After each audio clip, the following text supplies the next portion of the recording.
I did want to ask you a question about one thing. So you mentioned that many people weren't able to transition into unemployment because their wages were determined to be too low, which is just insult to injury right there. Right. Have there been any state or federal efforts to correct that as the pandemic continued?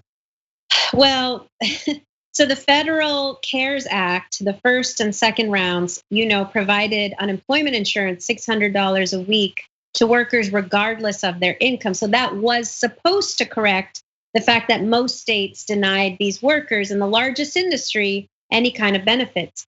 But what we heard from thousands of workers is because that federal money came through the state unemployment insurance systems, they weren't able to access it. I'll give you an example. We have a worker leader in Michigan, small town in Michigan, where the wage is $3.52 an hour for tipped workers. She said, I reported my tips religiously to the IRS, but because my boss didn't, when I went to apply, they denied me. The state of Michigan denied me unemployment insurance.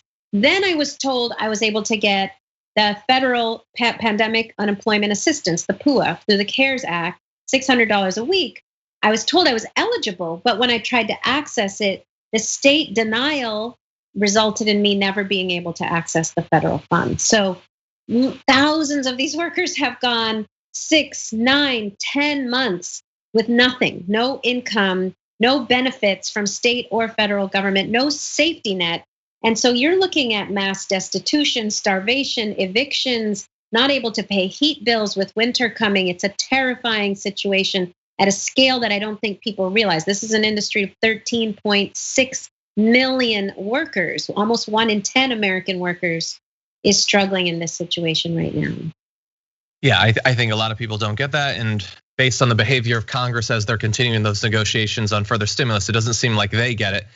Maybe having a few more congresswomen who were recently bartenders could be a good thing to connect them a bit to the experience of so many millions of employees. So looking forward, what would either you or One Fair Wage like to see done to fix this problem as quickly as possible during the pandemic, but also possibly to make a little bit of headway in reducing some of the insane conditions that existed before the pandemic?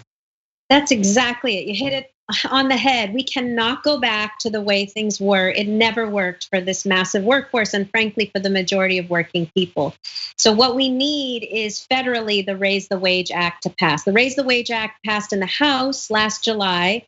It proposed a $15 minimum wage and full elimination of the subminimum wage for tipped workers, meaning everybody in the country, in the restaurant industry, minimum wage workers would get a full minimum wage with tips on top. That passed in the House. Of course, it didn't move with Mitch McConnell in the Senate, but Joe Biden, the Biden-Harris campaign endorsed the Raise the Wage Act on 3 different parts of their campaign platform. And so we know that if the Senate flips, it can and should move in the Senate. If the Senate doesn't flip, there's a lot a new Biden-Harris administration could still do through executive actions. For example, incentivizing restaurants to move to a One Fair Wage model, because so many restaurants are struggling right now. A lot would respond to a cash incentive and say, okay, I'll transition to a full minimum wage. But there's so much also that could be done at the state level. Governor Cuomo committed, for example, in New York to move to a full minimum wage with tips on top 2 years ago. With this new report, we hope that he understands this is a COVID emergency. This is a COVID crisis.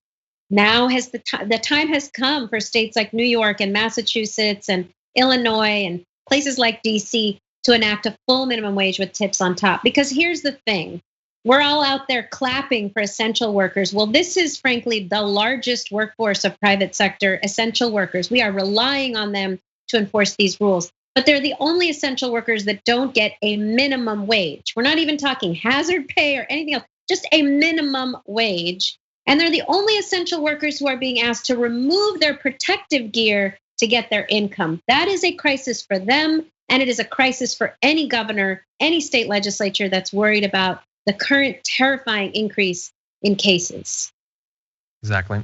Everything that you just said seems like such common sense, which makes me worried about the chance that it's going to be done, but hopefully it can. And I'm glad that you targeted multiple levels of the government, as well as not just in the government, but also the owners of some of these restaurants, they could switch over to this. They could take these instances of harassment a lot more seriously. But I do appreciate the work that the organization is doing, and I hope that people are listening. Thank you so much for joining us. Really do appreciate it. Thanks for having me.